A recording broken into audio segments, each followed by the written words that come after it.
That's it. That is it. Tottenham Hotspur have ended a 17-year wait for a major trophy, a 41-year wait for a European trophy. These are the scenes at the Tottenham Hotspur Stadium in North London. A Luke Shaw own goal has decided this Europa League final between the two teams, 16th and 17th in the Premier League. Ange Postecoglou says, I always win a trophy in my second season. The Australian has delivered a trophy in his second season. They've beaten Manchester United by a 1-0 in Bilbao. And there is a huge smile on Ange Postecoglou's face under pressure for so much of this season. But Brennan Johnson, via Luke Shaw, has delivered the decisive moment. Put it into words, Stephen Kelly.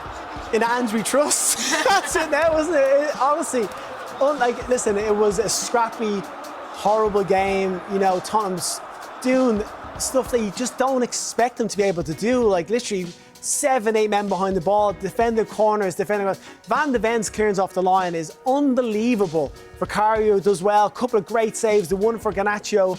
United pushed and pushed, but without creating any quality. But the crosses that Tottenham dealt with in the last few moments. That was Ange with a lot of emotion there when he fist pumped and kissed, I assume, his family. His kids have been allowed to go off school and be over there.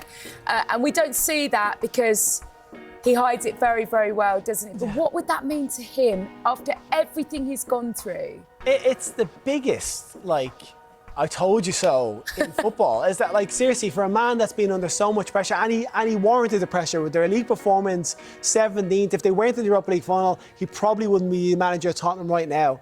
But he's done something that other managers have not been able to produce, like the Contes and Mourinho's. The scenes are unreal. I mean, Richarlison deserves that piggyback, doesn't he? He's worked so hard today.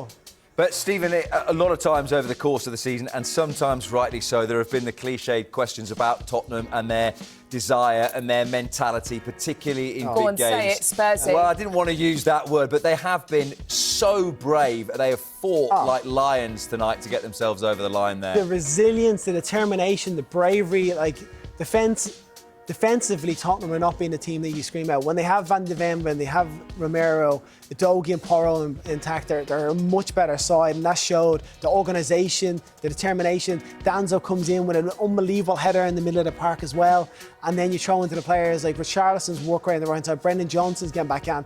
A midfield tree that picks itself because of unavailability, and you go, some of those don't even play, but the shift that Basuma and Sarr put in has been amazing, and for that man, Ange, honestly, I'm delighted for him, absolutely delighted for him, because you're one of those people that have to criticise. You're here, you can't be always a Spurs hat on, saying they're the best, saying the manager deserves a chance, because at times they've been so poor, but they've gone and won a major European trophy, and this is the first time I've been able to see Spurs win a trophy, really, that I've not, as a proper fan, and it's ecstatic. Leanne, for every winner there is, unfortunately, a loser, and we can see the Manchester United captain, Bruno Fernandes, looks absolutely crestfallen.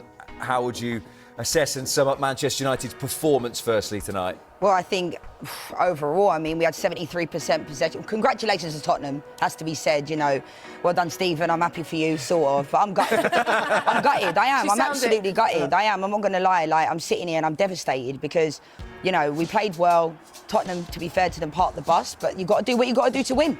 And that's all that matters. Trophy, like Lewis Nani said it before the game, all that matters is winning this game. It's a final. Anything can happen. Solanke, Richarlison worked their socks off. Van de Ven's clearance, unbelievable. Danso, unbelievable. And, my partner and her family are all Spurs fans, so I think I'll be staying somewhere else tonight.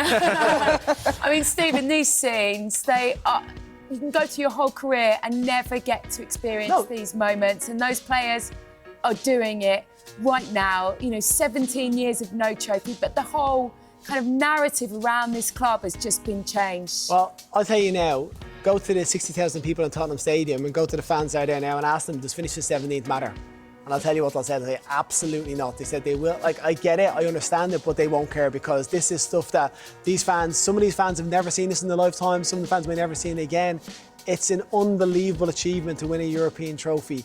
Look at those scenes then for the Tottenham Hotspur supporters. Leanne, just put into words, I guess, the emotions after winning a major trophy, how those moments feel. What is in your head at that exact time? Yeah, I mean, best days of my life winning the Champions League. Best day. I remember like it was 17 years ago. I remember it like it was yesterday, you know, and it was the best moment in my career. And you give up a lot when you play football, you know, with family, you miss everything. And these are the moments you play for. The fans deserve this. You know, these fans, to be fair today, the fans were mixing, which I was quite surprised at. You know, a lot of Man United fans were sitting with Spurs fans, and little ones there. you know, and this is what it means. Like, this is what football does. I'm not going to lie. The Spurs do this all the time. They don't know how long they've had to wait. But Stephen, Spurs are now in the Champions League, and the whole complexity of what they do this summer, where they start next season, changes, doesn't it? And who's going to manage them? Yeah, honestly, it's such a conundrum because look at the joy, look at the expression, look how much. Right, if you question whether the players want enough, and listen, obviously the big occasion, they might be able to turn up because they're going to win a medal at the end of it, but were they fighting for the manager? Were they still trying for the manager? And that's evidence. None of them look like they were not putting a shift in for him, or they don't want him to be there. So it's such a hard decision to make, but how do you get rid of, and I'm not saying it's right or wrong, it's just how do you get rid of a man that's brought you your first silverware in so long? Ask Claudio Ranieri at Leicester. You have to hope, though, in a way, Stephen, that actually the decision was made before tonight. Yeah. That actually it doesn't really matter. And that article which Ange Postecoglou took umbrage to about being called a hero or a clown isn't how football works. That Daniel Levy will have made an assessment over 2 seasons, not just one night in Bilbao. Yeah, that absolutely. And it's whether or not Daniel Levy goes with our full, and it's an excuse, it is an excuse, but with our full strength team, was Ange able to get them to the best and produce top football from them?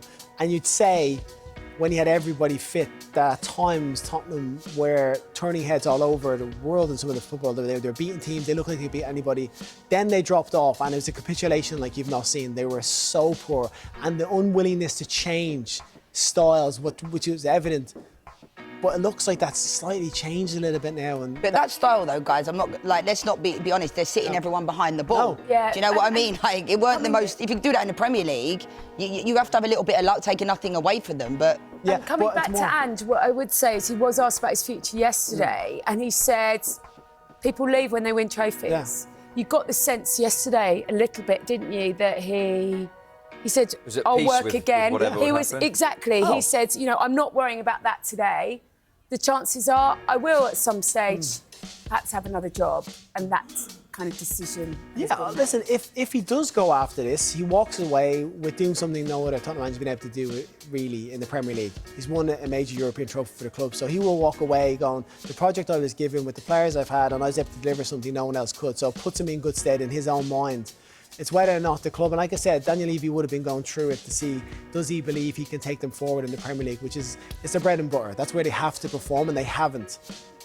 But let them enjoy this. That's what I say. And I take your point, Leanne, about you won't play like this every week in the Premier League, that you'll be like that. But I guess what Spurs fans will say is, in some games, there's a nice middle ground between that and being down to 9 men against Chelsea and still having everyone stood on the halfway line. yeah, I mean, obviously it comes down to like what Stephen said about when everyone's available, did he get the best out of the team? I personally don't think so. But I don't want to rain on their parade. They've just won a major trophy. You know, that's the reality. But fair play to Ange Postecoglou. I'm not his biggest fan, I'm not going to lie. But at the same time, he's won a trophy. He said he always wins trophies in his second season.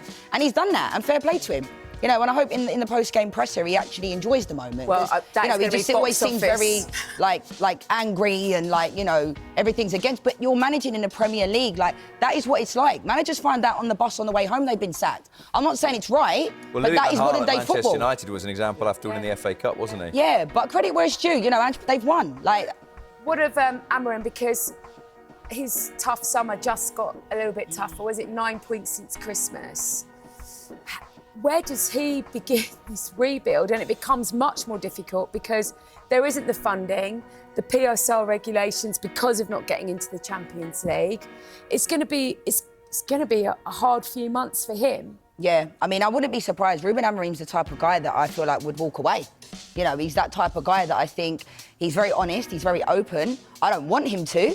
But at the same time, for me, like that's why I felt so nervous and that's why I feel so gutted, because in my mind, Ruben comes in, we win a trophy, which will be the Europa League. We get into the Champions League, but let's be honest, we can't do it with these players. There's no point in going into the Champions League with this squad.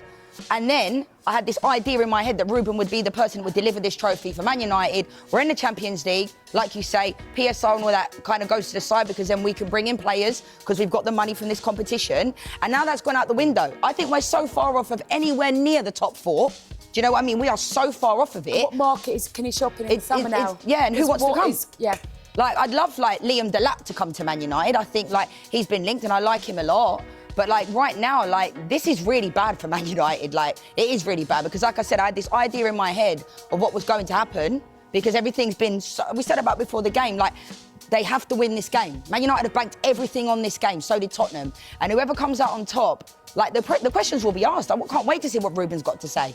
Just on what Leanne was saying there, Stephen, about recruitment and the types of players, is there not still the feeling that maybe not elite players, but 95% of players would still say it's Man United? And actually, if you're a real big player, take someone like Cunha, actually, and his attitude is, I'm going to puff my chest out, I'll be the guy to turn this around.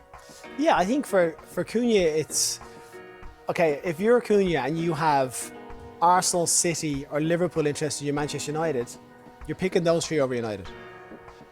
You are, at this stage in your career, you are, because you want to play for a team that can deliver trophies. I think you even play for a Newcastle or a Villa over United. Yeah, you want...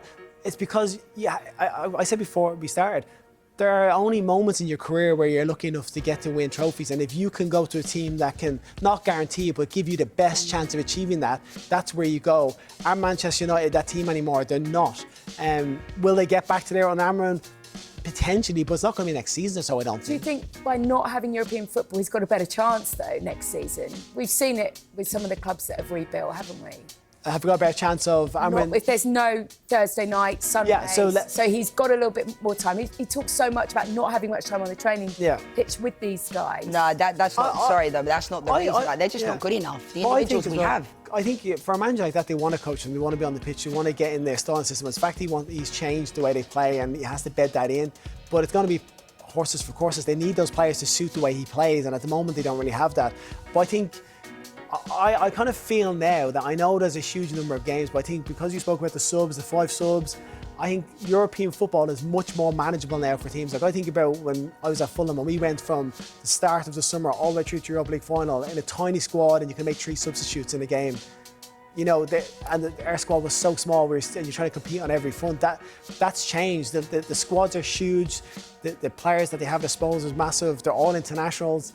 You know, it's a very different football now. And I know they play a lot more football, but the players are there to be able to handle that weight, I think. So I don't think it's an excuse for a club like Manchester United dropping if they're in a European competition. Final one to each of you then. We'll come to you, Leanne, first. We talked about recruitment and maybe money. I guess part of the importance this summer is getting rid of what they don't want. Now, that might be some players in his squad at the moment, but that also might be the likes of Anthony and Marcus Rashford, Jadon Sancho, that if you really want to regenerate things, people above Ruben Amorim are going to have to be smart as well to get as much back as they can to try and change things. Yeah, I mean, it's going to take a while, and I think this just made us go about 4 or 5 steps back further than I expected us to be. And I think you look at those players like Anthony's gone to Real Betis and he's been amazing, but good luck to him. Some things just don't work out at certain teams because everyone's saying, oh, you know, people leave Man United and they all of a sudden push on. But yeah, I think this is going to take a while. It's going to hurt for a while, Rob. I'm not going to lie. I'm sitting here absolutely gutted that we lost this game, genuinely, because I just had this feeling that we would win this game, and not that you can predict football, but like I said, fair play to Tottenham. They did what they needed to do. The fans have gone out there. A lot of people spent a lot of money going to this game as well, like a lot of money. The fans and a lot fair of time. Play. A lot of time. People 4 days to get over there. I saw some people going via Marrakesh, like they're trying to. And fair play to the fans, because those fans turn up every single week, every single game, even when it looks like the players are not turning up, because they were all focused on these games. Let's be honest, that Man United-Chelsea game last Friday, this first 15 minutes was better than that entire game. This stage of the season is the reason we love it, isn't it? Because it is agony and ecstasy in equal measures in finals. But finally then, Stephen, just as those Tottenham players prepare to go and get their medal, this must be the moment where you think of all the parties you missed? You think of all the times you went to I training. love that you put parties first above everything. Speaking from experience of all the parties that I attended, and that's why I'm not in Bilbao tonight. But all those... There were other sacrifices. All those sacrifices, all the things that probably your parents sacrificed to get to this moment. Yeah, honestly, even if you don't get to this moment, playing football at a professional level is worth all those sacrifices. But these are the cherry on top. These are the ones that make it really special. These are the moments that you look back in your career and you go, wow. Like I said, I've got a silver medal from one of these finals. Never got over the line to get a major one. I'm looking that goes down. There's envy, but there's so much joy in the fact that the team I support has gone on to win the European Championship after all the back of the season, after, talking so negatively so often. You have to, even though you want to be positive, you have to just say how it is. But, they haven't played great tonight, but defended it so well. And I'm just so happy. I'm so happy that they've gone and won this match.